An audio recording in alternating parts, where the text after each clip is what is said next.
ውድ አድማጮቼ ተመልካቾቼ እንዴት ሰነበታችሁ? የዛሬው የትምህርታችን ርዕስ የሚያተኩረው ማህፀን በር ካንሰርን መከላከል፣ መታከም፣ መዳን ይቻላል። እንዴት መከላከል እንችላለን? በምን መመርመር እንችላለን? እንዴት እንድናለን? በአጠቃላይስ እንዴት እንቆጣጠረዋለን የሚለውን እንወያያለን። የማህፀን በር ካንሰር ሕክምናውና መከላከያው ምንድን ነው? ካንሰር ከመከሰቱ ቀድሞ መከላከል ይቻላል። ካንሰር ከመሆኑ በፊት መመርመርና መታከም ይቻላል። ካንሰር ከደረሰ በኋላ ካንሰር ደረጃ ከደረሰ በኋላ በመታከም እንዴት እንከላከላለን የሚለውን አብረን እናያለን። ዘላቂ ጉዳት ሳያደርስ መቆጣጠር እንዴት እንችላለን እና እንዴት እንደሚቻል አንድ ላይ በዚህ ቪዲዮ እናያለን። አድማጮቼ ተመልካቾቼ፣ በብዙ ሴቶቻችን ላይ የእናቶቻችን፣ የሚስቶቻችን፣ የእህቶቻችን፣ የልጆቻችን፣ የአክስቶቻችን፣ የጎረቤቶቻችን እንዲሁም ሴት ጓደኞቻችን ላይ ሲሪየስ የሆነ አደጋ የሚያመጣ ነገር ግን የምንከላከለው የማህፀን ካንሰር በምን መንገድ እንደሆነ ቀጥዬ ላስታውሳችሁ እወዳለሁና ተከታተሉኝ። ታዲያ ለነዚህ ሰዎች እናንተ ሰብስክራይብ አድርጉት፣ ሼር አድርጉት፣ ላይክ በማድረግ ትተባበሩኝ ዘንድ በአክብሮትና በፍጹም ትሕትና እጠይቃለሁ። ማህፀን በር ካንሰር ከመከሰቱ ቀድሞ መከላከል ይቻላል።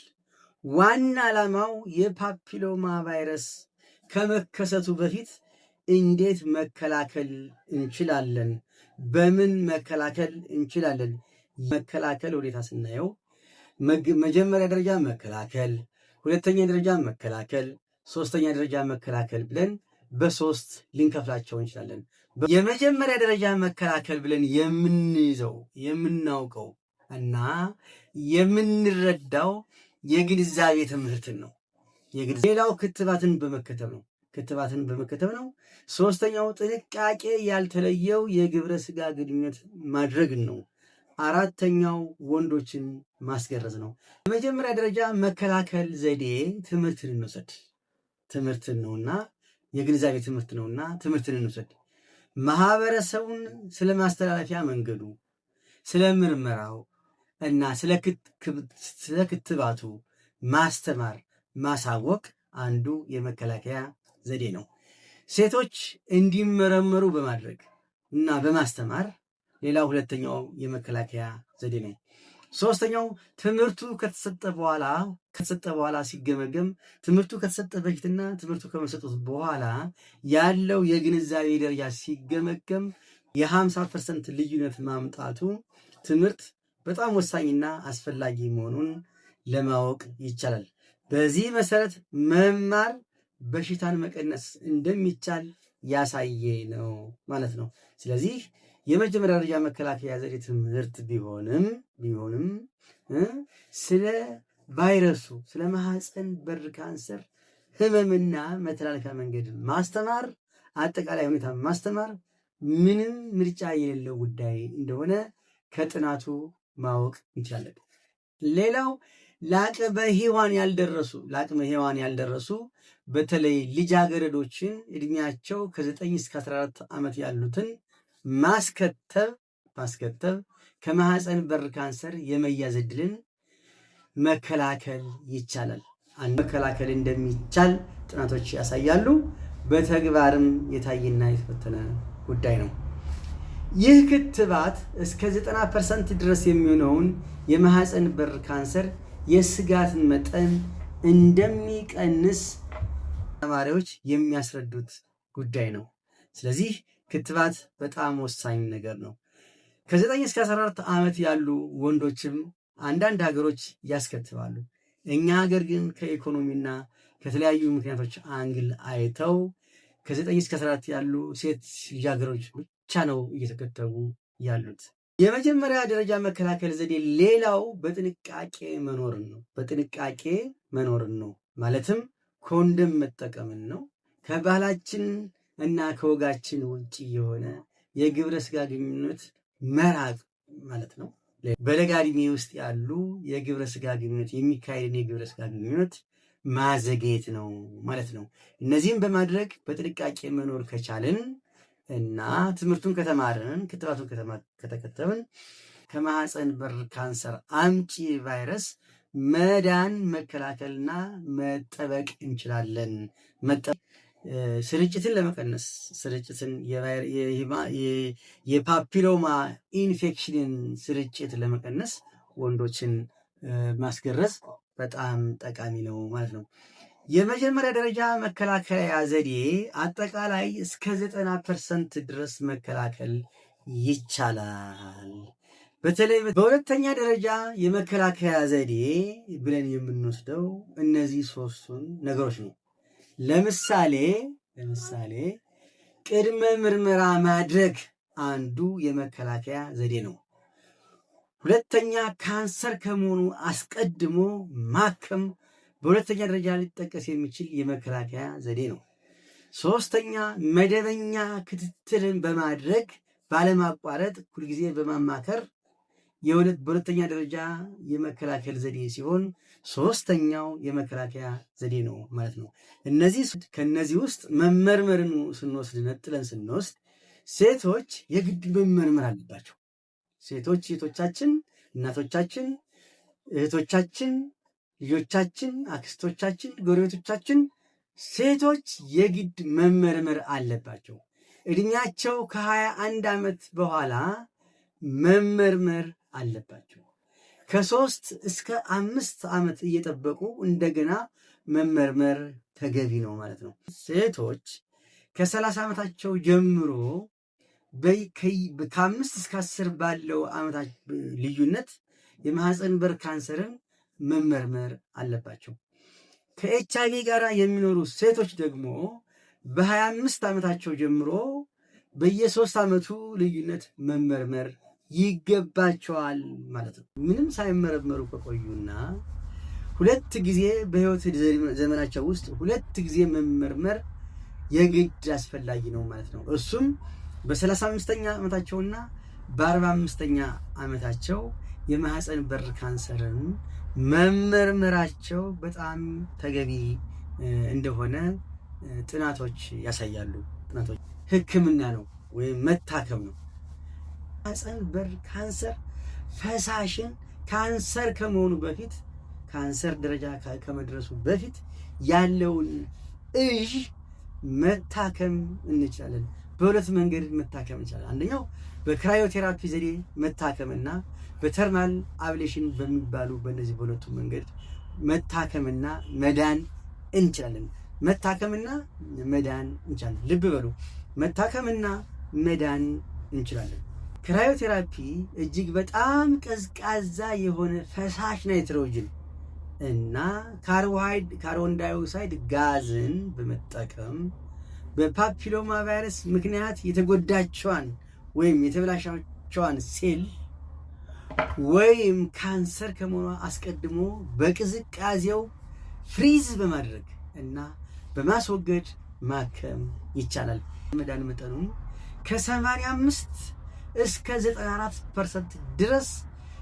ይሄ ማለት ደረጃ 1 የሆነን የእዥ መጠን የካንሰር ከመሆኑ በፊት ያለውን የደረጃ መጠን ደረጃ 1 የሚባለውን እስከ 94% ድረስ ማዳን ሲችል የሚያድነው ደግሞ ደረጃ 1 መሆኑን ነው። ደረጃ 1 የሚባለውን የእዥ የማህፀን በር ካንሰር ኢዡን ወይም ሌዥኑን መሆኑ ነው። ይሄ ማለት በጣም መጀመሪያ አካባቢ ተመርምሮ በጣም መጀመሪያ አካባቢ መታከም እስከ 94% ድረስ ልንድን የምንችልበት የማከሚያ ዘዴ ነው። ሁለተኛው ተርማል አብሌሽን የሚባለው ሊፍ ብለው ይጠሩታል። በጣም በከፍተኛ ሙቀት ወይም ደግሞ በከፍተኛ ቅዝቃዜ ያለ ቀዶ ጥገና ሲሆን እበጡን ወይም ካንሰሩን ማፍረስ ነው። እበጡን ወይም ካንሰሩን ማፍረስና በተለያየ ምክንያት እንዲወጣ በማድረግ የምንጠቀምበት የሕክምና ዘዴ ተርማል አብሌሽን ብለን እንጠራለን። ሌላው መድፌ ወይም መሰል ነገር በመጠቀምና የራሱ የሆነ አለው በአልትራሳውንድ በመታገዝ የተለያየ ቦታ እንዳለች በአልትራሳውንድ በመታገዝ መድፌ ነገሯን ወደ ውስጥ በመላክ ወደ ማህፀኗ በመላክ እበጡን ማፍረስ ነው። ይሄ የራሷ የሆነ የአሰራር ስራ አላት። በዚያ ነገር ግን በማፍረስ ነው። ይህም የማዳን መጠኑ ወይም ችሎታው እስከ 90% ድረስ ማዳን የሚችል መሆኑን በዚሁ ልነግራችሁ እወዳለሁ። ስለዚህ በዚህም ይሁን በዚህ መዳን ይቻላል። ከማህፀን በር ካንሰር መዳን ይቻላል የሚለውን ነጥብ ልናውቅና ልንወስድ ይገባል። ልናዳርስና ሼር ልናደርግ ሁሉ ይገባል ማለት ነው። ይህንን ለምንወዳቸው ለምናከብራቸው እህቶቻችንና ሴቶቻችን። ሌላው ዘዴ መደበኛ ክትትል ማድረግ ነው። ፈሳሹ እንዲቆምና ማስቆም እንዲኖረው ተመልሶ እንዳይወጣ እንዳይከሰት ማድረግ ተገቢና ፈሳሹ እንዲቆምና ተመልሶ እንዳይመጣ ማድረግና ተመልሶ እንዳይከሰት ማድረግ ተገቢ ነው። ይህ ደግሞ በመደበኛ ክትትል እና በመደበኛ ፎሎ አፕ በሚባለው ማለት ነው። ይህንን ዘዴ በመጠቀም መዳን እንችላለን፣ ማስቀረት እንችላለን። አጠቃላይ በዚህ የመከላከል ዘዴ ከ60 እስከ 80% ድረስ መከላከል ይቻላል። በአጠቃላይ ጠቅለል ብሎ ሲታይ ከ60 እስከ 80% ባለው ሁኔታ በትክክልና በወቅቱ በመመርመር ከተቻለና በሚባለው መንገድ ከታከምን እስከ 80% ድረስ በአማካኝ መዳን የምንችል መሆኑን ልነግራችሁ እወዳለሁ። ሶስተኛ ደረጃ የሚባሉትን አልፈው ሶስተኛ ደረጃ ላይ ስናየው ሶስት ነገሮችን እናያለን። አንደኛ ካንሰር ደረጃ ከደረሰ በኋላ ማከም ነው። ሁለተኛ ከሕክምናቸው በኋላ ማገገም እንዲችሉ ማገዝና ሶስተኛ ክትትልና ቁጥጥር ማድረግ ተገቢ ነው። ካንሰር ደረጃ ከደረሰ በኋላ በቀዶ ጥገና ወይም ሰርጀሪ መታከም ነው። በቃ ካንሰር ደረጃ ከደረሰ በኋላ አሁንም ተስፋ የሚያስቆርጥ ነገር የለም። ምክንያቱም እድሎች አሉና እድሎቹ በእነዚህ በሶስት ነገሮች ልናያቸው እንችላለን። ካንሰር ከሆነ በኋላ ያለውን ነገር በቀዶ ጥገና ሰርጀሪ ማከም፣ በራዲዮ ቴራፒ በመጠቀም ማከም፣ በኬሞቴራፒ በመጠቀም ማከም ይቻላል። ካንሰር ደረጃ ከደረሰ በኋላ አንደኛው ቀዶ ጥገና ወይም ሰርጀሪ ነው። በዚህ በታወቁ ባለሙያዎች የሚሰራ ነው። ካንሰርን ከማህፀን ጫፍ መክላት ወይም ማስወገድ ነው።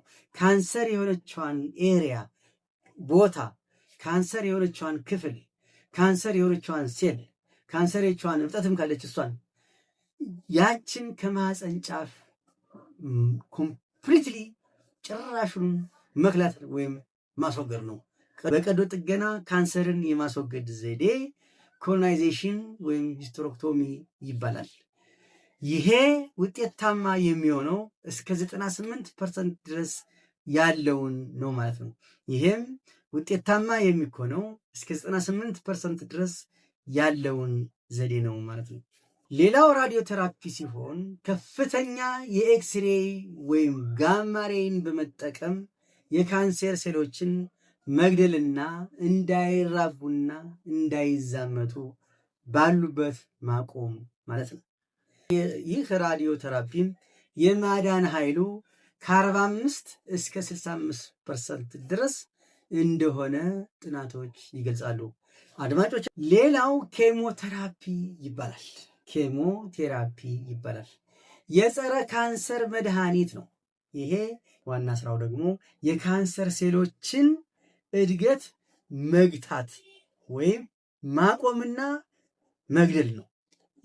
ይህም ካንሰር ደረጃ ከደረሰ በኋላ የምንታከምበት መድኃኒት ነው ማለት ነው። ይህ ኬሞቴራፒ በደም ስርጭት አማካኝነት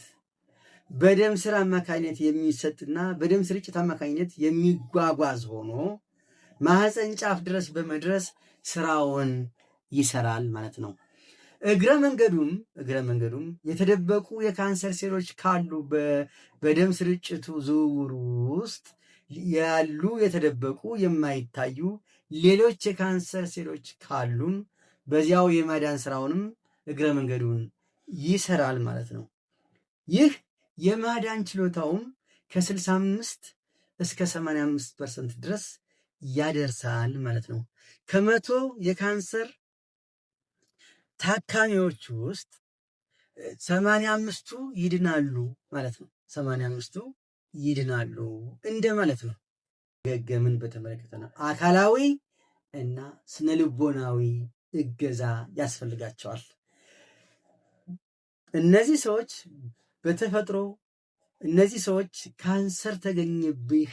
ካንሰር ተገኘብሽ ከተባሉ በኋላ ከቤተሰብ ጀምሮ እስከ ጎረቤት ድረስ እስከ ማህበረሰብ ድረስ የሚሰማቸው የሞራል ዝቅጠት፣ የሞራል መውደቅ ለህመሙ መባባስ አስተዋጽኦ ስለሚያደርግ እነዚህ ሰዎች እንደሚድኑ መዳን እንደሚችሉ እና መኖር እንደሚችሉ አካላቸውን ማጎልበት እንዳለባቸው ስነልቦናቸውን ማጠንከር እንዳለባቸው እገዛ ያስፈልጋቸዋል።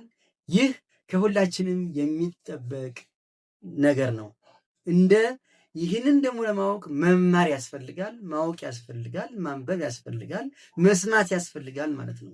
ይህንን ለማድረግ እነዚህን ነገሮች ያስፈልጋል። ከማህበረሰቡ ጋር ያላቸውን መስተጋብር እንዲቀጥሉ በድሩ፣ በቁቡ እና በሌሎች ማህበራዊ ጉዳዮች እንዲሳተፉ ሳይለዩ መኖር እንደሚችሉ መስተጋብራቸውን ማስቀጠል እንደሚችሉ በማሳየትና በማስረዳት ሞራላቸውን ከፍ በማድረግ እና ብዙ ዓመት እንዲቆዩ ማድረግ ይቻላል።